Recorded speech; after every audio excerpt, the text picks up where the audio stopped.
வந்து வச்சாரு. வல்லூரை கொண்டு வந்து வாசலிலே விட்டார். கல்லா பிறந்ததையோ கருப்பாம்பு குட்டியையும் செல்லா பணத்தையும் செல்ல வச்சு போனார். ஊரெல்லாம் பொண்ணு இருக்க உட்கார வச்சிருந்தா தேரெல்லாம் ஓடி வந்து திருவிழா கோலம் விடும். எட்டுக்கல் விட்டு இருக்க ஏன் தம்பி மகள் இருக்க குத்துக்கல்லு போல உன்னை கூட்டி வந்தோம் வீடு வர. அவ கிடக்கா சூப்பனக, அவ முகத்தை யாரு பார்த்தா? அவங்க முகம் பார்த்து அடி எடுத்து வச்சேனா 10 வராகங்கனம் கொடுத்தார் எங்க ஐயா. எத்தனை பேர் சீதனமாக இவ்வளவு கண்டவுக?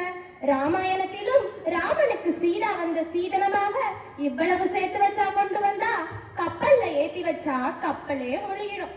அவ்வளவு சாமான், அரிசி பருப்பு வரை மாவு திரிச்சு வச்சு மலை மலையா அடுக்கி வச்சு ஊறுகாய் எத்தனையும் ஒண்ணு விடாம வச்சு நாக்காளி முக்காளி 4 வண்டி ஏத்தி வச்சு பாயும் தலையாணியும் பல வகையா கட்டி வச்சு அளவில் அடங்காத அழகான பீரோவும் கண்ணாடி சாமானும் கனத்த வெள்ளி பாத்திரமும் அம்மி குழவி ஆட்டுக்கள் அத்தனையும் கட்டி கொடுத்து என்னை கட்டி கொடுத்தாங்க. 6000 வரைக்கும் அள்ளி வச்ச சீதனமும் 6 வண்டி சாமானும் அடுக்கி வைக்க பாத்திரமும் சொக்க வெள்ளி பால் குடமும் சோதி மின்னு ரத்தினமும் கண்டேஸ்வரன் தோடு காப்பு வைர மோதிரமும் பச்சரிசி மூட்டையுடன் பருப்பு வகை அத்தனையும் கண்டாங்கி பட்டு வகை காசியிலே நெய்த பட்டு மெத்தையுமே 10 வகை விரிச்சு வைக்க கம்பளமும் தேக்கு மரம் கடந்து செஞ்சு வச்ச வீரமும் தந்திருக்கா என் தம்பி தன் மகளை தந்திருந்தார். வைரத்தால் கண்டசரம் வளைகாப்பு மோதிரங்கள் சிறுந்தாளி பெருந்தாளி சுட்டியெல்லாம் செஞ்சாக. தூக்க முடியாம தூக்கு கழுத்தோறு 300 பவுனுக்கு முள்ளங்கி பத்தை போல எங்க ஐயா அத்தா எனக்கு கொடுத்தாங்க. ஒருவேளை சோத்துக்கும் உதவி இல்லை வீட்டில். மாமியார்ன்னு சொல்லி மாரடிச்சு என்ன பண்ண? கல்யாணி ஆச்சுன்னா கட்டி விட்டா தன் மகளை. ஒரு பொட்டு தாடி ஒருவேளை சாப்பாடு. அது மாதிரி இவனும் அடைஞ்சிருக்க வேண்டுமடி. சம்பந்தம் பண்ண வந்தா சண்டாளி சூப்பனக வந்தாலே காளியம்மா வாய்க்கரிசி இல்லாமல் அப்பம் கொடுத்த சொத்து 6 நாள் தாங்காது. கப்பலிலே வருகுதுன்னு கதையா கதை படிச்சா கண்ணா வளர்த்த பிள்ளை காலேஜில படிக்க வச்சு மண்ணால் ஒரு ஆசா போல் வளர்ந்ததடிய வீட்டு பெண்ணா இவ சனிய புத்தி கெட்டு போனேனே. தம்பி மக சமைச்சா சபையெல்லாம் வாசம் வரும். அள்ளி இலையிலிட்டா அடுக்கடுக்கா வெள்ளி வரும். உன்னை கையெடுத்தா உள்நாக்கில் நீர் வடியும். கத்தரிக்காய் கூட்டு வச்சா கடவுளுக்கே பசி எடுக்கும்.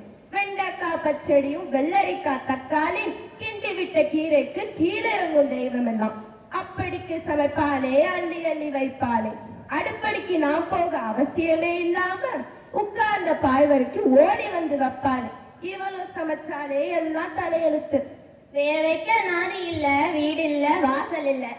சோறு வைக்க பானை இல்ல, சொத்தும் இல்ல, பத்தும் இல்ல. பிள்ளைதான் பெத்து வச்சா பெண்ணோடு சோறு வர.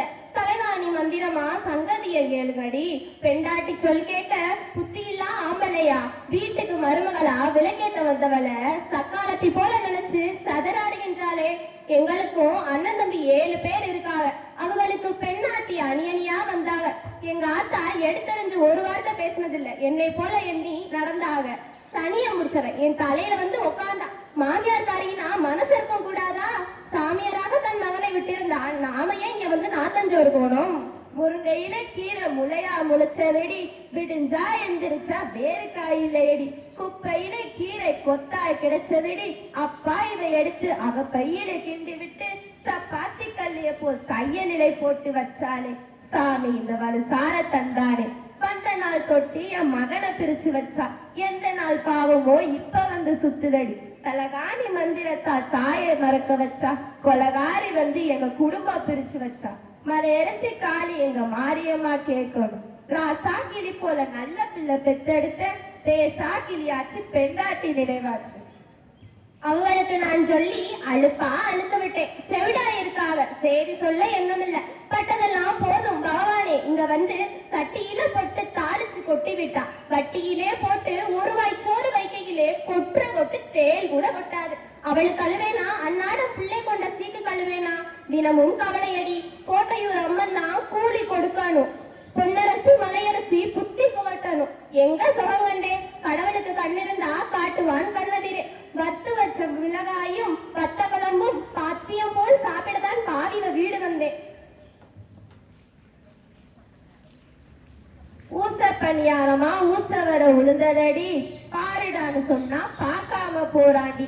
கேளு வேண்டான்னு சொன்னா கேட்க மனம் இல்லையடி. எப்பவோ இது வரைக்கும் நானும் வாழ்ந்தாச்சு. கொப்பாக எங்களையா கொடுத்தத நான் வச்சிருந்தா இப்பாவி கையால இனி சோறு திங்கணுமா?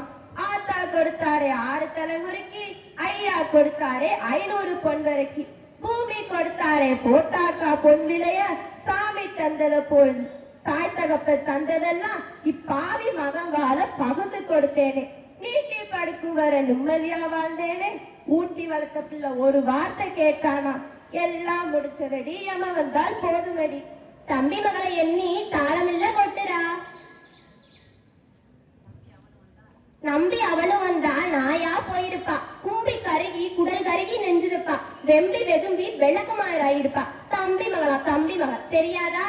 அவ தலைய போட்டானா ஆத்தா எனக்கு சுகம். எப்ப வருவானோ எடுத்துக்கிட்டு போவானோ. இப்பவா சாவா? இழுத்து வலி எடுத்து கிடையா கிடந்து கிறுக்கு பிடிக்காம சாகவே மாட்டா. சத்தியமா சொல்றேன், இங்க குலதெய்வம் இருந்தா பழி வாங்கும். பங்காளி மக்கள் எல்லாம் பார்க்க பழி வாங்கும்.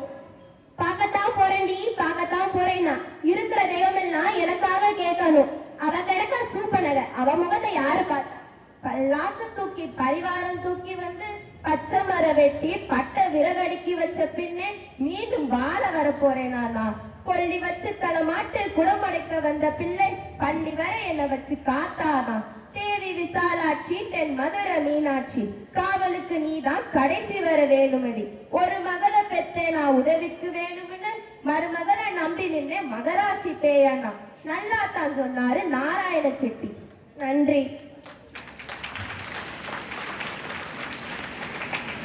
விட்டு கொடுத்தால் மாமியாருக்கு பெருமை, தட்டி கொடுத்தால் மருமகளுக்கு பெருமை. வாதமும் பிரதிவாதமும் இங்கு வெறும் வார்த்தைகளின் மோதல் அல்ல, ஒரு கூட்டு பறவைகளின் அன்பான பாச போராட்டமே. அந்த பாச போராட்டத்தை நிகழ்த்தி காட்டிய நம் செட்டிநாட்டு பெண்களுக்கு நன்றிகளை உரித்தாக்குகின்றோம். திருக்குறள்